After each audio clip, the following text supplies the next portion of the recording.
Testing. Testing 1, 2, 3. I have no idea how this is going to sound until I edit it, so I've got a Rode mic on the camera just in case this doesn't work out, or if I don't like the sound. I've got a Rode mic on the camera just in case this doesn't work out, or if I don't like the sound. The Dead Don't Die is from the director of Patterson, which also starred Adam Driver. This movie has Bill Murray and Adam Driver as these police officers in this town that start to have like these weird things happening. It's 8 p.m. and the sun is still out. The earth is tilting on its axis. It's being weird. And this all of a sudden causes this zombie outburst to happen in this town. People are dying, they're trying to figure out what's going on. When I saw the trailer for this movie, I was actually really excited because we haven't really seen a zombie movie in a while. I feel as though that's because The Walking Dead kind of took over, and last year was actually the lowest rating that The Walking Dead ever had. I think people are starting to realize that it's kind of getting old. I haven't watched it in a while, so I don't really have an opinion on it. But since The Walking Dead became a thing, there hasn't really been other zombie titles out there. But it looks like there's a change. It looks like there's more zombie movies coming out. There's Zombieland 2. There's Zack Snyder, who's directing Army of the Dead, which is a sequel to Dawn of the Dead. And we have this movie, and it's a comedy like Shaun of the Dead or other comedy-based zombie films. So I was really excited, and I thought it was actually genius for them to put Bill Murray and Adam Driver in the same film because they have a lot of similarities. They're deadpan actors who have dry humor, so whoever decided to put Adam Driver and Bill Murray in the same movie is a genius. And that is what caught my attention with this film specifically, was those two working together. And the cast, there's a ton of people in this film. Selena Gomez is in this film. A lot of other people as well. So what did I think of this movie based on me wanting to see it after seeing the trailer? This movie's horrible. This movie, I was very disappointed with this film. Actually, this is probably the worst film that I've seen all year. I was very disappointed with this film. From the trailers, it really looked like it was going to be a really, really funny film. And a lot of that stuff is there. The humor is there. The deadpan stuff that I was expecting is present in this film. But the problem is that the movie has no idea what it wants to be. The movie, it suffers because I feel as though they're making up stuff as it goes along, and it really feels like it just doesn't know what it wants to be. At times, it kind of feels like it's trying to be a love letter to George A. Romero films like Night of the Living Dead, where it showcases zombie cliches. But the problem is that these cliches aren't really acknowledgments of those movies per se. It just kind of feels as though the movie's kind of being lazy. So at times, I feel as though the movie was trying to be like this love letter to George A. Romero films, but at other times, I feel as though it's trying to be like this awkward Napoleon Dynamite film, where it's just so reliant on random stuff happening. With those films, Napoleon Dynamite, it's funny because it's so awkward, and they know what they're doing. You can tell, like, okay, they did that on purpose. But with this film specifically, there's a lot of stuff that I feel as though they really did try to make up in order to save whatever this script was. I didn't like this film whatsoever. I really feel as though this was just something that they were wanting to be something, and I kind of see what they were going for, but the film is just so weird, and the best way to describe this film is incredibly awkward. I really kind of feel bad for everybody that was involved with this, especially Bill Murray. There are times where, you know, he's very deadpan and he's just standing there on the screen. And one could say that that is his character in the film because that is the humor of this film. But as I'm watching the film, I'm starting to realize that that's just Bill Murray on set and he doesn't want to be there. I honestly wanted to leave this film a lot. I either wanted to leave or I wanted the film to get better. And I thought that we were getting to like the point of this entire film because there's a lot of random stuff that happens in this film that totally caught me off guard. I'm like, what the hell? So I thought the movie was going somewhere, and that's why I stayed. But unfortunately, it doesn't. And it really also suffers from a terrible ending as well. I don't usually do this a lot on my channel. I do spoiler reviews, but that's usually when I have a guest on my channel. And I really feel as though I need to get in depth as to why I specifically didn't like this film. So I'm just... These are spoilers. If you wanted to see this film when it comes out next week, X out of this video. But I mean, I'm just going to tell you right now, don't waste your time. I was honestly really, really bored from this film. Maybe watch the film to better understand where I'm coming from, so that way you're only watching the film to watch my video. Okay, so the movie basically starts out with Bill Murray and Adam Driver. They're in the woods. There's like this hobo guy, and a farmer accused this hobo guy of stealing his chicken. So they try to confront him, and they're like, hey, that's kind of illegal. And then the guy shoots at them, and they don't even really react. Bill Murray is like, that's also really illegal. And it's like, you you just got shot at, and you're not really doing anything about it. You actually leave the guy in the woods. Like, you don't arrest him or anything like that. That's a serious crime. And I feel as though it's at this point where I'm like, okay, so this movie is either trying to be funny with that kind of humor, or it's just kind of lazy. I feel as though at that point it was just trying to be funny. Let's move on. So they're in the car listening to the radio, and you know, every time when there's like a zombie movie or a disaster movie, when there's something important that's playing on the radio, and it's just a broadcast, an announcer, and they're telling the audience like really, really important information, and they just turn it off. That happens a lot throughout this entire film, which is incredibly cliche, and the worst possible way you can tell your story whenever you're just telling the audience through radio broadcasts and like the television what's going on. And I feel as though that was a film acknowledging like the cliches of early zombie films, but it could have done it so much better in this like comedic format where it just comes off as lazy. It really feels like it's actually trying to tell the audience like what's going on without being creative. There's all this weird stuff that's happening in this town, like the watches stop working, the cell phones stop working, the earth is like weirdly tilted on its axis. 8 p.m., like there's still daylight and everything. And I was mildly interested. Weird stuff was going on. I was like wondering where this was all gonna lead up. I was like wondering why all this stuff was happening and why this was all relevant to zombies coming about. And it's never really explained, actually, why just it being daylight at 8 p.m. and zombies, right? It's never really explained whatsoever. You think that they would try to add some kind of mythos to the film to better explain that? So let's move on. So the majority of the first act is introducing characters and where they're at. We're introduced to the diner waitresses. We're introduced to Steve Buscemi and Danny Glover. And I want to talk about that scene real quick. So they're at the diner, and Steve Buscemi is wearing a Make America White Again hat. It's obviously like making fun of Make America Great Again hats. So that tells me that he's a racist. But he's sitting next to Danny Glover, and they're just having a casual conversation. And the waitress asks him, like, do you want some coffee before you leave? And Steve Buscemi is like, no, I don't like my coffee. It's too black. And then he looks at Danny Glover, and he's like, oh, I meant the coffee is too strong. And it's just like, okay, so, like, we've already acknowledged the fact that this character is racist. So why do you have him all of a sudden, like, try to retract an almost racist comment? It's almost like the writers didn't know that that character was going to be wearing that hat. I didn't really understand the logic behind it. The movie also introduces us to other characters as well, and I gotta get to this, because it goes nowhere whatsoever. We cut to these kids, I think it's at like this hospital or juvenile detention center, and it's literally just the kids watching TV, like, oh my god, the world's gonna end, and stuff like that, and their story goes nowhere whatsoever. The entirety of their segment is the male kid coming down to the female kid's level, and then the security guard is like, you can't be here, I'm gonna take you back upstairs. And that's it. The story doesn't go anywhere whatsoever. It's never explored after the zombies break into their detention center. They're like, oh my god, they're gonna get us. And I was kind of wondering, like, I wonder if these kids are gonna survive. But it's never explained whatsoever. So Caleb Jones, the kid from The Last Exorcism, is in this film. And for some reason, he runs a gas station. But I guess it's also like this pop culture store as well.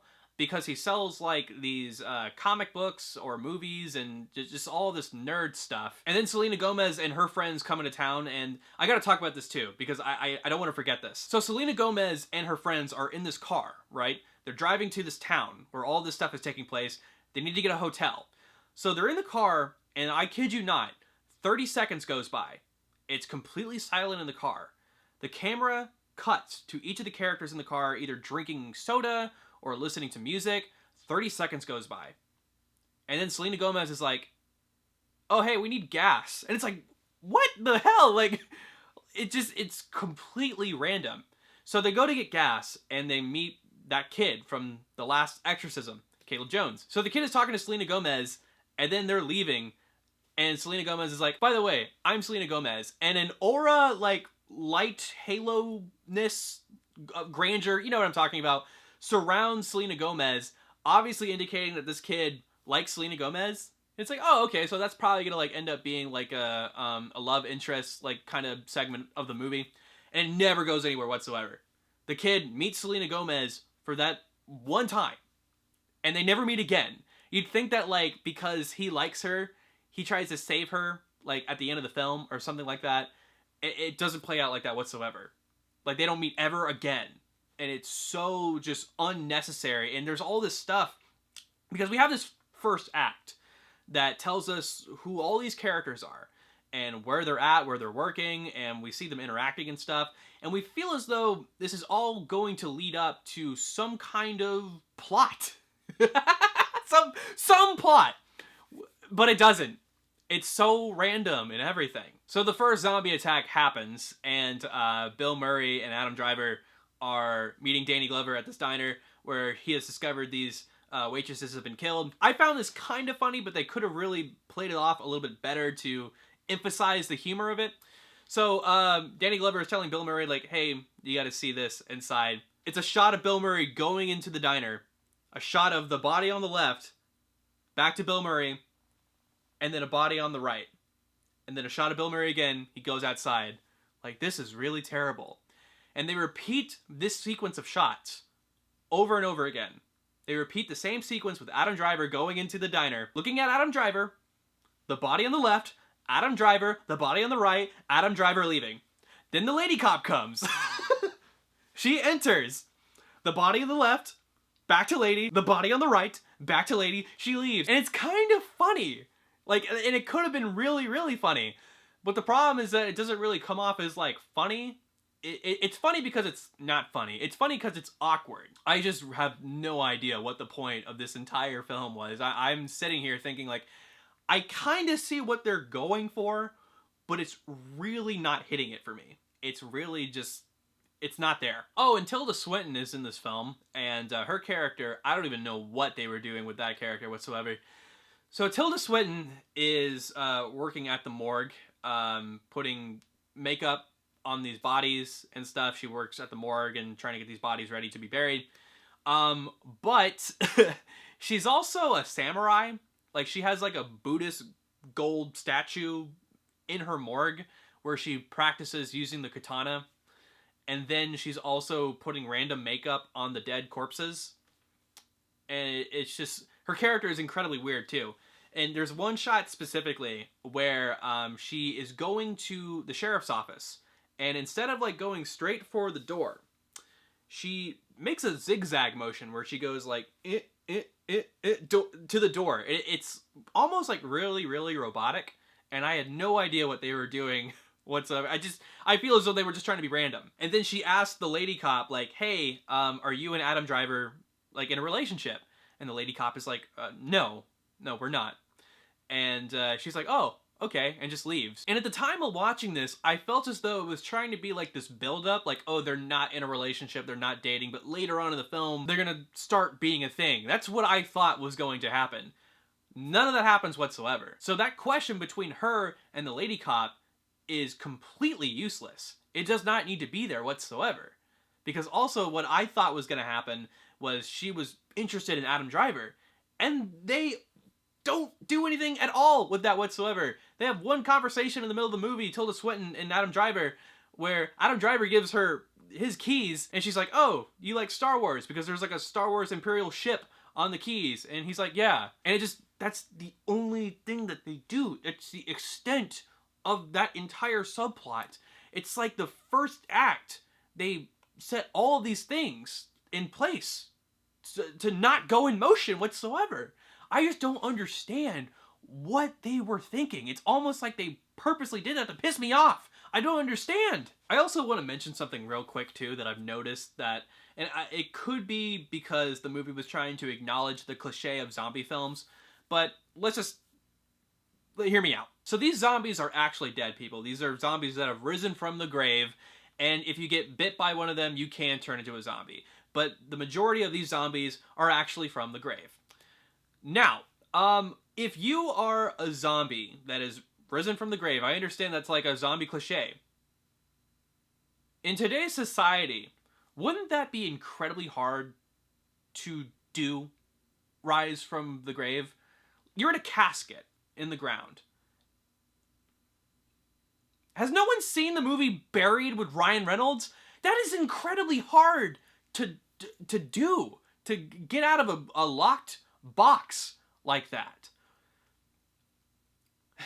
So the zombies have risen, and Adam Driver, Bill Murray, and the female lady cop are out driving, patrolling the city to see if they can help anybody. And they come across the tool shop where Danny Glover is working. And I feel as though what is going to happen in this said scene is, oh, they're going to be heroes. They're going to save Danny Glover in his shop. Nope. They just drive by. And then Danny Glover and that kid from the last exorcism gets killed. It's like this movie is purposely trying to ignore these things to be different. Like, oh, isn't that funny because they didn't do what you expected them to do? It's like, but what's the reason? What is the reason to do all of this? And this is where the movie starts to get really, really stupid, and you can tell that they've kind of run out of ideas and they're just like in this screw it mode. It turns out that Tilda Swinton is an alien, and they all agree to meet up at this cemetery, and then an alien ship comes up out of nowhere, and Tilda Swinton it rises to this ship. I just feel as though they really just wanted to troll the audience here at this moment. It just feels like this entire random film. Oh, and Adam Driver breaks the fourth wall. That's like his whole character. The first time it happens, I thought it was going to be cool throughout the film. I was like, oh, this is going to be like a Deadpool film where like they break the fourth wall. They're driving in the car and the Dead Don't Die song plays. And then Bill Murray's like, oh, I feel like I've heard this song before. And then Adam Driver is like, well, yeah, it's the theme song. I was like, oh, okay, so like they're going to be doing more of that throughout this film. And it just, they do near the end, but it's just, it feels so out of place because the film has no idea what it's trying to be. Is it trying to be like a love letter to zombie films? Is it trying to be Napoleon Dynamite where it's incredibly awkward? Is it trying to be an anti-film? I feel like this is an anti-film. I feel like this is a film that was made to purposely troll people. Maybe, here's the thing. I don't look into reviews a whole lot until I have done my review. I don't look at certain reviews on Rotten Tomatoes. I look at the number, but I don't read certain reviews on Rotten Tomatoes or watch certain review videos until I have filmed my review, because I don't want to take anyone's ideas or thoughts and present them as mine. I like to be fresh whenever I do my reviews. And for the first time, though, I wanted to actually read what people were thinking about this film specifically. And there are actually people out there that liked this film. And I figured it was just because, like, oh, the film is trying to be meta, in a sense. These reviewers have the audacity to say that the reason why they liked this film specifically is because it's saying stuff about consumerism, that like when the zombies rise and they try to go towards things that they liked when they were human, like coffee and Chardonnay and stuff like that. These reviewers have the audacity to say that this movie is a representation of consumerism. I feel like that is incredibly stupid, because there was already a zombie film that already did that, Dawn of the Dead from the 70s. So, to me, that consumerism plot is just this film trying to be like Dawn of the Dead, and people are thinking that it's like this new and creative thing when it's already been done. It's essentially stealing from an already good movie. One of the best zombie films of all time. Guys, I really wanted to like this film. I thought I didn't get it or something, like when I left the theater, and I was really trying to figure out for me to present this review in an almost positive manner, but after thinking about everything that happens in this film, it's really stupid. This movie's really not good. and I feel as though I got trolled by the writers and the director. Did not like this film. Really didn't like it at all. I'm trying to figure out if there's anything that I left out that I really want to talk about, because there's so much that happens in this film specifically that I just really feel I need to talk about. So yes, guys, that's my review to The Dead Don't Die. Comment down below what you thought of this movie if you've seen it yet. Like this video, share it, and please subscribe to PixelTalk if you haven't yet for more movie reviews, trailer reactions, and gaming content. Thank you guys so much. I am Corbin Stuckey, and this is PixelTalk.